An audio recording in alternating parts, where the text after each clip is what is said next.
ভাই এই রোজার মাসে আল্লাহর রাস্তে করে টাকা দান করেন, পরকালে 70 গুণ বেশি সওয়াব পাবেন। ঠিক আছে বাবাজি, এই নেন 200 টাকা। আমার ছেলের জন্য একটু দোয়া করেন, ও যেন সরকারি চাকরি পায়।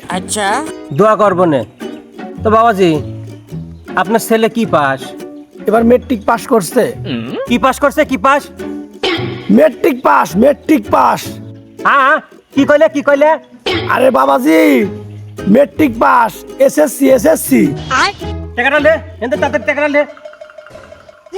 কে বাবা টাকাটা লিভার করছেন কে? টাকাটা কি জাল? মাইন্ডের পুত, আমি এমএ পাস করে চাকরি না পাইয়া ভিক্ষি করে খাচ্ছি, আর তোর সাল এসএসসি পাস করে সরকারি ভালো চাকরি টেস্ট মারা দেখাও লাগে। চাকরি তো দূরের কথা, সরেন তেন সর, তোর কাছ থেকে ভিক্ষি নেবো না, সর।